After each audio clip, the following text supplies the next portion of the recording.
Hi there, it's Anita Lang, and we are here at the iconic show Haus to do something fun with you while we're all sequestered in our homes and we're looking for some design inspiration. I would like to share with you a series of great ideas for design, really a chance to look inside the designer's mind. Hey, it's fun up here, and I wanted to share the inspiration with you.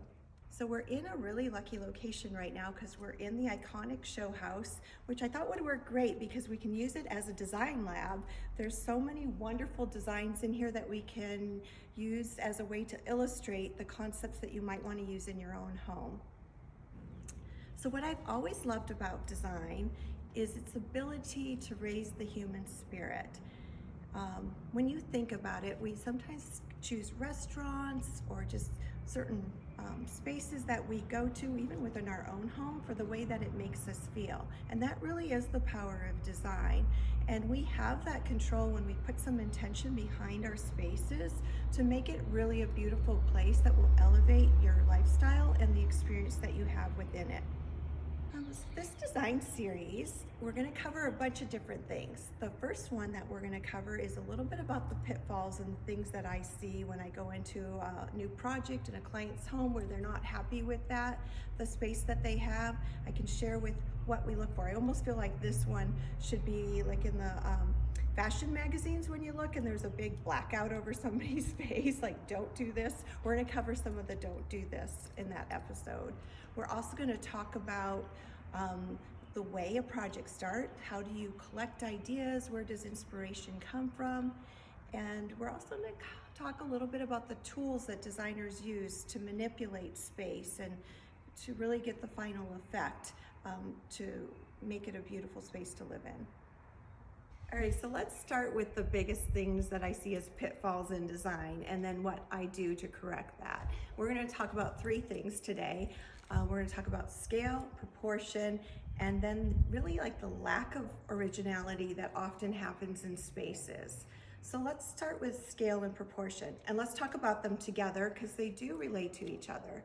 So first of all, scale is talking about just the overall size of something or a place. This is a great example. This room is probably at least 25 by 25 and 14 foot high. So there's a lot of volume in here. So to make sense of this type of space, you have to use furniture that's proportioned appropriately for the space. So one example of that is this large sectional that I used. And I love this piece. It's a piece that I saw in Italy a couple of years ago, and it actually mimics the architecture of the house, and that's why I was inspired to use it. The house is done in mid-century modern design, like Mexican modern design, and it has this big chunky massing that's intersecting with each other. And that's really what the sectional is doing. It's kind of a mini version of what the house is doing. Plus it allows for a really like large piece of furniture to anchor here, and then one that's fun to use and socialize around. Another good example when we're talking about scale and proportion is let's use proportion and how that's different. Proportion has to do with how one piece looks to another piece. So a good example right now in this space is the proportion of the TV related to the fireplace. And you can see it's about 2/3 to the overall mass of the fireplace, which is a good proportion. It's called the golden ratio. And it happens to be 1.618 is the formula you use. Not that I sit there and calculate that, it kind of just starts to come to you as you start to understand composition and scale overall. But that's a good example of a well-proportioned piece as the TV. I also like these lamps over here. That's a really good example of good proportion because they really work nice together with the taller linear height of this, with the shorter, fatter size of this. So the two different scales proportionate to each other really well. And then the overall composition with the larger piece of artwork behind it. And that's often a mistake that I see in homes that I go to, is that everything used is really done in small pieces. And then what is the inclination, because there's so much extra space to fill up, that people throw more small pieces in there, and pretty soon you have this very cluttered kind of disaster going on. So usually it's better to do an overscaled piece, slightly err on the side of bolder scale than something that's too minute. So the other thing that I would love to see more and more in people's home is originality. Really let your personality shine. Let your story come out. So often, one room starts to look like another room. Like there's one Pinterest room and then everyone just starts copying it and you just see the same thing over and over. Think of the gray and white trend. Think of the Carrara marble trend. It just gets so inundated with over replication of the same idea. Instead, look for inspiration that comes about your story, about your travels, about things that really resonate with your own soul and that you love to have around you. Maybe it's fuchsia. Let's use that as a cue of where we should go with your house. This story here, when we were creating this particular room, because we started with the concept of mid-century Mexican architecture, and I was thinking about that era. I'm like, let's use something interesting that reflects that. And I was thinking of the textile and the macrame that was used in the 60s and 70s. So I did these large scale floor to ceiling hangings. I can't even call them wall hangings, they're dividing hangings. That add a lot of character to the space. It gives it kind of this really relaxed vibe, sort of a Tulum vibe, like you want to chill out in the space. And they are more bold. And so looking for ways to express yourself within your own home. And a designer is good that way because we can sit there almost like a psychiatrist and help you identify the things that are important to you and how to then reflect that in your own space to make it more personalized. So how does design inspiration even work? How does it all come together? So for me, when I'm working with a client, I do what I call the download. I sit there with them and just let them share with me everything that's important to them. So we do the typical things that you can imagine, like, what colors they like. But it's not just what colors they like. I like to understand how the colors they like make them feel and what they're actually looking to experience when they're in their home. So it has a lot to do with what type of emotions do you want to feel in your home? Do you want to feel energized? Do you want to feel relaxed? Is it important to you to be able to have friends over and be proud of what you're showing? Asking some more deeper questions like that so I understand what we're trying to create with the space. Another thing that really helps when I'm understanding what's important to a client is places that they've traveled to that they've really enjoyed that experience and what about those places might translate into their new home.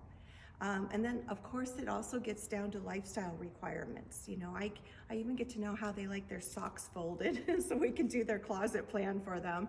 All of that is really important, and it goes into what I call our design funnel. And out of that will come a design solution.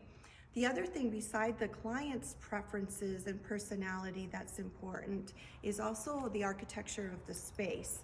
What is the structure itself trying to say, what's relevant, and also what's the vernacular, like the setting that it is in. Is it a desert setting and an ocean setting, and what parts of those will be relevant to the interior design? So all that kind of works into that funnel, and then out of that will come a really good design solution. And I love that part because pencil goes to paper, and I don't even know what's gonna come out until the other end of it, and it's a really fun process where you're in the zone. I don't know if 10 minutes has happened or 10 hours has happened, and at the end of that, voila, there's this really fun expression for a particular client.